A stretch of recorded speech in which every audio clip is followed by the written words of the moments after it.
I love barley. Why do I love barley? Ang barley po ay may 68 micronutrients. Ito po ay may 17 types of minerals. Ito po ay may 16 types of vitamins. Okay? Meron siyang 17 types of enzymes. Oh my gosh.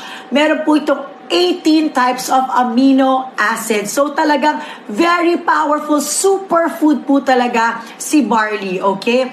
Ito po ay maganda para sa ating bone health. Bakit maganda ang barley sa ating bone health? Alam niyo po ba na ang barley, meron po itong calcium. Yung calcium ng barley ay 11 times stronger than milk. Isipin mo yon, akala natin para baka ano tayo, inom tayo ng mga gatas, ganyan pala.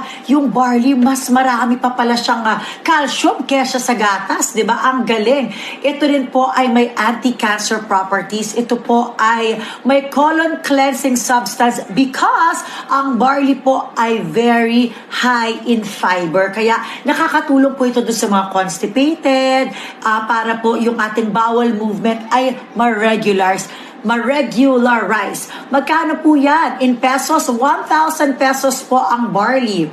At ito po, revitalize niya ang ating immune system dahil meron po itong iron. Alam niyo po ba, di ba si Popeye, umiinom si Popeye ng spinach, tapos pag uminom si Popeye ng spinach, lumalakas siya, gumaganon siya. Alam niyo ba na ang barley ay 5 times pa mas maraming iron kesa sa spinach? Ganon ka-powerful si barley. Hindi lang po yan. Alam niyo po ba na may vitamin C din si barley?